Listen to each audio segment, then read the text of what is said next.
fear yang terbesar atau pressure yang paling terbesar berbicara di depan publik. Jadi seperti acara seperti ini ya mungkin biasa orang tegang ya, tapi ya nggak apa-apa, kita berhak untuk membuat mistake kok. Dan kalau kita membuat mistake, kita buat kesalahan, pemirsa juga bisa mengerti, kita nobody's perfect gitu. Jadi ya natural saja kalau memang kita berbuat kesalahan, ya kita akui kita berbuat kesalahan. Jadi natural saja, Ibu Ari.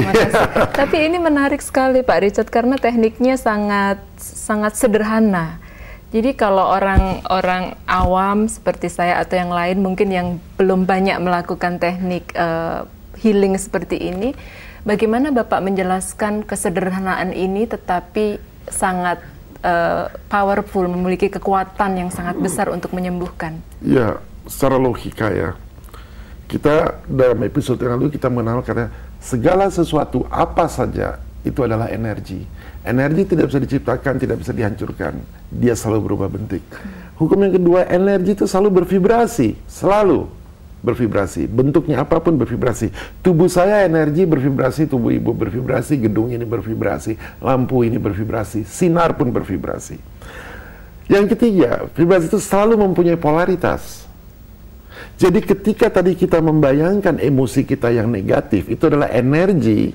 Waktu saya bilang tingkatkan intensitasnya, artinya vibrasinya kita tingkatkan. Ya. Polaritasnya apa? Polaritasnya negatif, karena kita berpikir yang negatif. Tapi polaritas yang negatif ini tidak bisa tervisualisasikan kalau tidak ada polaritas yang positif. Jadi bukan negatif itu jelek. Kalau kita bilang mana lebih bagus, polaritas negatif atau jelek, sama halnya kita menanyakan mana yang lebih jelek, menarik nafas atau melepaskan nafas. Itu satu kesatuan. Kalau ada melepaskan nafas, menarik nafas. Yang sedang kita lakukan adalah barangkali kita sedang melepaskan nafas atau menarik nafas dengan memvisualisasikan hal yang negatif tadi. Ya. Tapi yang negatif tidak bisa ada, ya tidak ada sparknya, tidak bisa ada visualisasi kalau tidak ada positifnya. Sekarang begitu kita balikan. Waktu saya memvisualisasikan atom-atom yang tidak kelihatan ini, dia membentuk struktur ketakutan yang kita tidak bisa lihat dengan mata. Tapi eksperimen dari Proboski sudah menunjukkan dia akan membentuk struktur ketakutan itu. Dan ketika kita merubah tangan kita, ini kan sudah positif, tapi strukturnya masih negatif. Dengan yang positif ini, kemudian kita merubah patternnya sesuai yang positif yang kita inginkan. Dan kita tidak usah berpikir apa-apa lagi, karena ini sudah positif tadi. Ya. Kemudian kita tunjuk, kita semacam afirmasi yes, dan yang negatif kita lock. Sekarang kita lepas menjadi positif.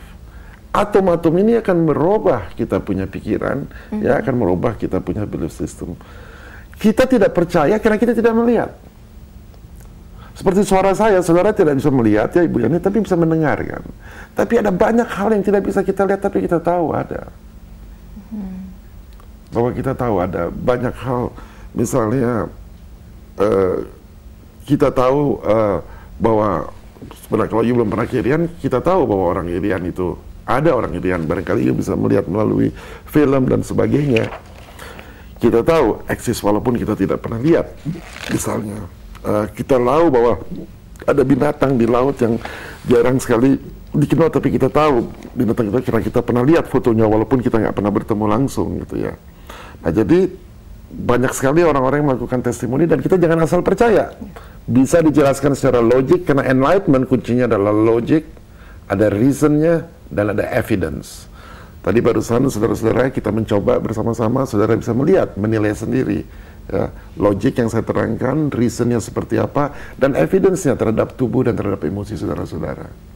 Dan terhadap Ibu Mari juga tadi. Sangat manjur. Jadi sebenarnya yang paling utama kita perlu yakinkan terus diri kita sendiri bahwa kita punya kuasa atau kekuatan itu ya Pak Richard. Sebenarnya kuasa itu tidak usah kita yakinkan, it's a gift. Ya itu sudah ada gitu. Saya sudah berbicara aja untuk memutuskan untuk berbicara itu kan satu kuasa. Kita untuk memutuskan bangun dari tempat duduk ini kan satu kuasa. Kuasa mempunyai berbagai tingkatan. Ya kita harus nurture, harus kita cultivate, kita rawat, kita perbesar terus kuasa itu dalam pengertian yang positif ya. Seperti anak belajar dari kelas 1 SD, itu kan kuasa. Dia bisa membaca, menulis. Waktu dia kelas 2, dia belajar berhitung. Kelas 3, dia belajar perkalian. Itu kan kuasa juga, jenis dari kuasa. Jadi kuasa berbagai macam. Dan biasanya itu di build up dengan training, dengan pendidikan dan sebagainya. Seorang kiai misalnya, dia tidak bisa ujuk-ujuk jadi kiai, dia belajar dulu dari kecil sehingga dia merasa dia punya kuasa untuk berbicara di depan orang banyak gitu. Malah bisa berani berbicara atas nama Tuhan dari ajaran-ajaran itu. Ya, nabi-nabi demikian juga, tidak ada nabi yang ujuk-ujuk jadi nabi. Kalau kita lihat Yesus Kristus juga, dia belajar dari kecil ya, dia belajar dan dia sehingga bisa membuat miracle, keajaiban dan sebagainya, karena kuasa itu dikultivate. Oleh karena itu keilahian itu mempunyai tingkatan-tingkatan tergantung dari kuasanya.